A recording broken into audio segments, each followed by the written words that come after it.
What up, guys? So a couple of days ago I made well, it was live actually, a video live, and about 5 minutes into the video I ranted big time.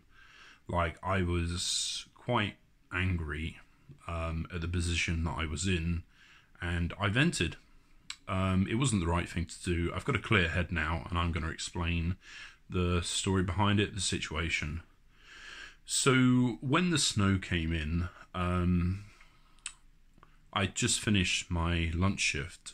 We have something called a group chat on WhatsApp for Deliveroo.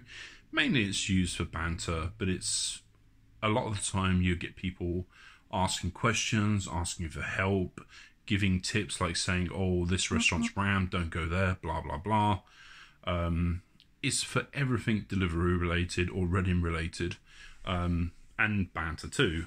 Perhaps too much banter, I don't know. Can you have too much banter? You know, it keeps you sane. I'm talking to my friends on group chat. So anyway, I just finished my lunch shift. I was doing a split, so I was back in the evening. And I read on there that I'm never going to get to the bottom of this because the person flaked. They called me out and then disappeared. So I'm never really going to know exactly what this person was saying. So I'm going to have to the best of my ability, guess on his opinion. Basically, this is kind of bullet pointed. I did do screenshots, but I can't remember word for word off the top of my head. He was calling everybody who was working in the snow and ice a dickhead and saying that we were screwing over other Deliveroo people. And my response to that was, I need money. Does that make me a dickhead? I don't even know who this person is. He doesn't use his real name on the group chat, and he doesn't have a photo. So anonymity, oh God, I can never say this word. Anonymity is his best friend, so he can say what he likes, and it's not a problem. To which he replied, "Yes, you are a dickhead." Now, the group chat, I talk to my friends. We're all friends. Everyone that works with Deliveroo will help each other. If you've worked in an office, it's a bit like an internal email that goes to everyone. Or if you've worked in a factory or something like that, it's a bit like a notice board where everyone can communicate. It's ours. We own it, and we talk to each other as friends and help each other. This person, who later on it turns out is the self-proclaimed longest-serving Deliveroo rider in Reading or the world. I'm not entirely sure, but he seemed to emphasise that. It's not true, but he did seem to emphasise that. I can tell you now that Louis, the person with the large scooter, the Yamaha NMAX, I think it is, he's been in Reading since it began, and he was a courier before that, so he is the person. Not that it matters, but he is the longest serving person, and he's going to come back up in the story a little bit later. So this guy comes on saying, you're screwing everyone over, and I say, well, I need to earn money. Am I a dickhead? And he's like, yes, you are. So I actually, to an extent, agree with what he's saying. I don't agree with the way that he dealt with it, but I do agree with what he's saying. Deliveroo should probably have offered a surge. They did offer a surge, actually, the whole day, because it was snowing. You shouldn't really expect to have to work in more dangerous conditions for the same amount of money as you would when it's a little bit safer. I say a little bit safer. If you work for Deliveroo on the road long enough, you will get hit by a car. I've been hit twice, and many of my colleagues have been hit before. Basically, you're just increasing your exposure to dangerous situations, and eventually, by the law of averages, one of them is going to come up and bite your ass. Like Zach, for instance, he was hit recently. I've been hit twice. I can't, it's just a matter of time before you get hit, or something else along those lines happens. So, working in snow and ice, you should be compensated a bit more. And by people dealing with the orders, it was allowing Deliveroo to get away. if nobody's delivering, then if their Deliveroo's needs aren't being met, they will offer more money. But this presents a couple of problems. And it's difficult for me to remember all of them, but I'll try. And okay, so first of all, I'll tell you why I do Deliveroo. I came back in, September? Deliveroo is one of the only jobs that I can walk straight into. I have had what you would call good jobs. I wouldn't necessarily call them good jobs in the past, and I have good experience, good qualifications. But once you have big gaps in your employment history, it makes it difficult for you to get a job very quickly. With Deliveroo, I came back the next week. I was working, and I can earn pretty reasonable money. And we'll come back to money again soon, so just hold off on that one.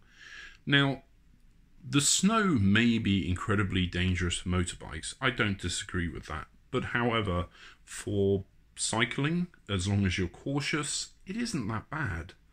Ice, okay, is bad, but it's possible. I mean, I worked every single day, and I managed to not have an accident. And I don't really know of any cyclists who did come off. Maybe one did, but that was before the snow. That was last week, I think. That was one person. So the motorcyclists may have been grounded. They may have been like, oh no, I'm not going to work out. Not going to work. The second issue, it was a Friday. I remember now. It was a Friday night, and that's super peak. So if you don't work super peak, it has, and everybody else does, the chances are you're going to be put back in the priority. So you won't be able to book at 11. You might have to wait until 1 or 3 o'clock. It's unlikely that you would be on a 5 o'clock for missing one super peak, but it's possible, depending if everybody else worked it. So it's a real problem. However, we have this one person who actually got quite aggressive towards the end of the debate, saying things like I was chatting shit about him, to which I asked him to clarify, to no avail, and his little buddy, who is my friend, and he still is my friend, but I'm going to give him a hard time for the foreseeable future, because basically he was blowing smoke up his arse.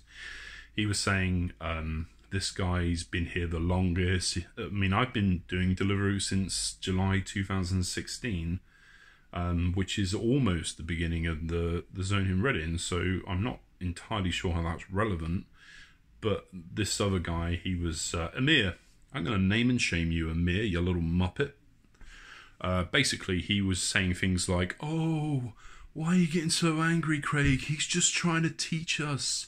He's trying to make us understand. It's like, Amir, get your own opinions. What are you even doing? Yeah, so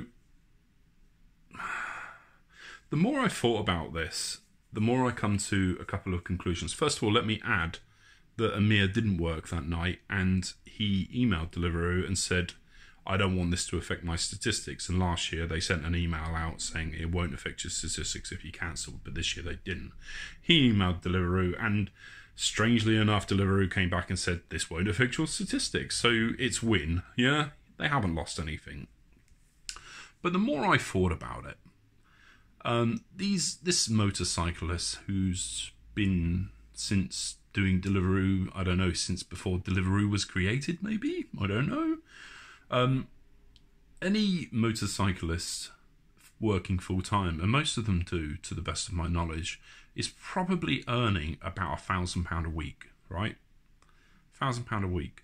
So sometimes I earn, say, 400, depending on how much I work. Sometimes when I wasn't able to do all of the super peaks, my earnings dropped down to about 250. So this person's earning £1,000 a week, complaining that he couldn't work one day, yeah, or 2 days. Let me tell you what a couple of other the motorcyclists that I know did, and this is one of my arguments. I say arguments, I don't mean arguments. I mean one of my thoughts. One of them, actually both of them, did part of the shift that they thought was too dangerous to ride a motorbike on their mountain bikes, on their push bikes. And then when they felt safe enough, they went back onto their motorbikes. So this person's argument is one, as far as I'm aware, super peak, missing stats. 2, by working, they're not getting a surge. So for one day, how much are we affecting this person's £1,000 a week, not a month, a week turnover? Why couldn't this person just go out and buy a motorbike? Why has he got to give everybody else a hard time? And the temperature, my temperature just got, I mean, like how angry I got, just got worse and worse when this person was like, I'm going to come into Reading and meet you. I'm like, yeah, all right, I'll have the cameras on, which is why I went live. He actually never turned up. He never showed up. I did mention in the group chat that I was there, but it got forgotten about. And to one point I actually said, are you threatening me? And then he kind of backed off a bit. So, I mean, what else can I say? It wasn't affected because he could just email Deliveroo and not have his stats affected. And he could have dropped, say, 100 quid on a bike just for that day. The other things that I was saying when I was ranting is,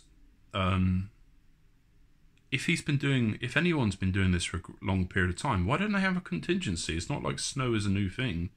It happens a little bit at least most years. So why be surprised that it's snowing and then complain, saying that other people are screwing you over just because they're working? And hearing myself, it's making me feel like I was a bit too dramatic, perhaps. But it's just, I think, if I had these comments on YouTube, I would have just brushed them off. But these are supposedly my friends who were well, at least one of them, I don't know who the other guy is because he's anonymous, but were saying that I was screwing over Deliveroo people.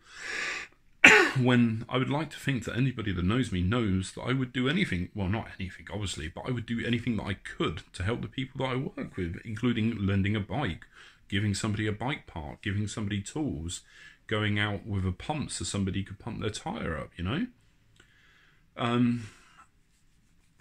Yeah, I mean, there's that.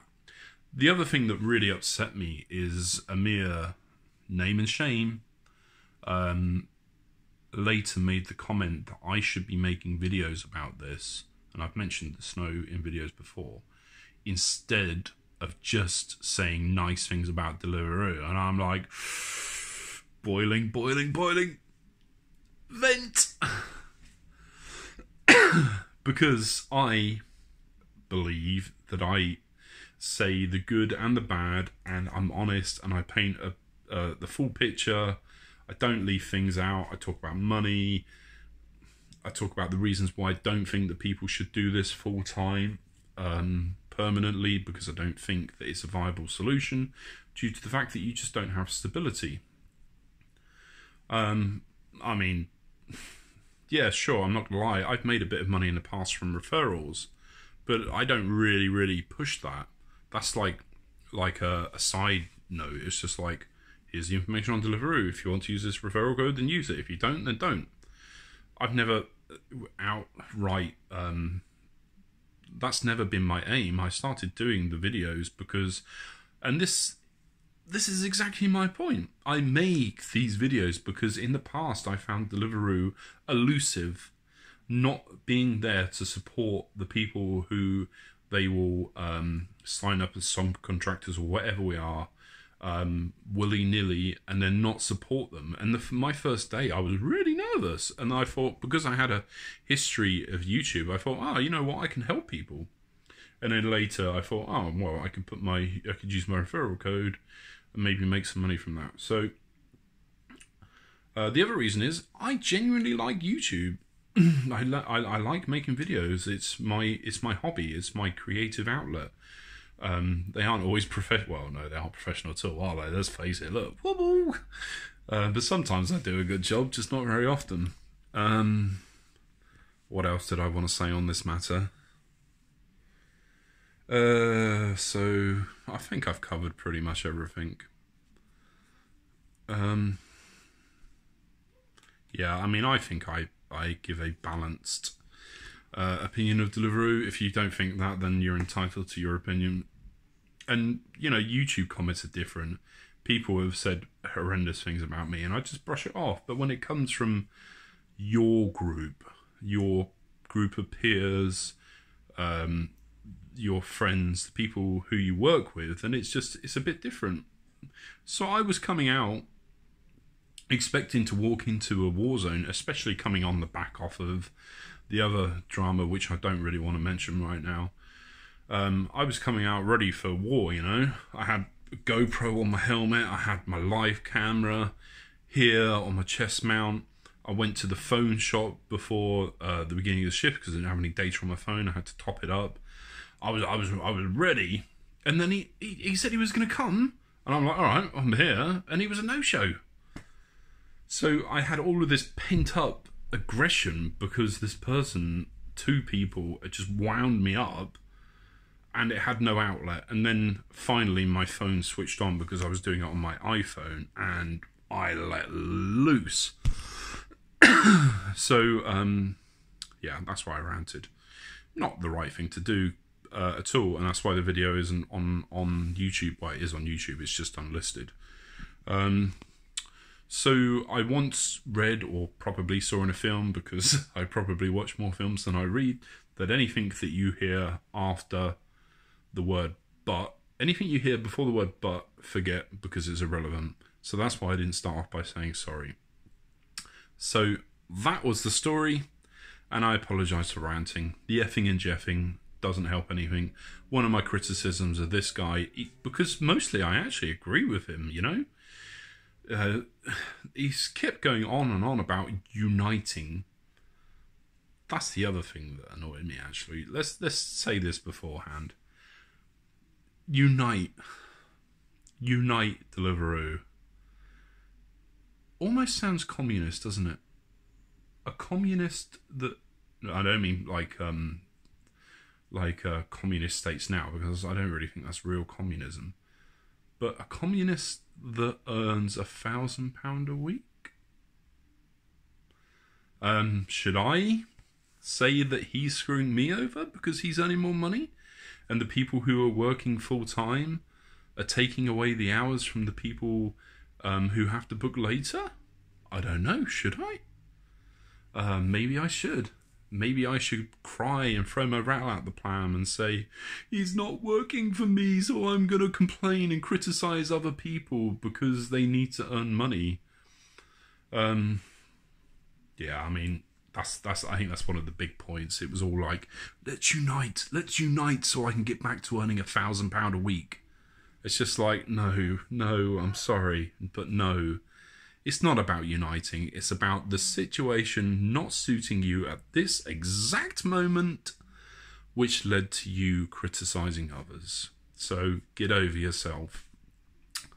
But yeah, the reason that I would apologise is the same, is a bit hypocritical, because it's my criticism of him. If you want somebody to do something, or you want somebody to help you, don't go out calling them names, don't go out attacking them, because it's only going to push people away and they won't be interested in helping you. If you want someone's help, you make a constructive argument and you offer a solution. You don't just go, you're a dickhead, you're screwing us over, because that's not going to help. And my answer to that, because I was so angry because of what I've just spent 19 minutes explaining, it wasn't right, because it wasn't constructive. It didn't serve a purpose other than me venting, and YouTube is not the forum for venting. That's what your friends and family are for. So, I apologise for the venting. This is what I should have done when I was calmer, but an explosion had to happen, and unfortunately I was working and it was busy, so it just kind of led to it. It's actually quite an entertaining video, although I would totally cringe watching it back if I had to. There was lots of swearing. And I was riding through the Oracle as well. Everybody must have been looking at me going, what is this guy? Does he snort it or inject it straight into the veins? But no, I hadn't had any alcohol or drugs. I was just venting. Right, this is 20 minutes of your life you will never get back. Take it easy, guys. If you want to find a solution to a problem, tackle it constructively as opposed to aggression. Aggression rarely fixes issues. See you later.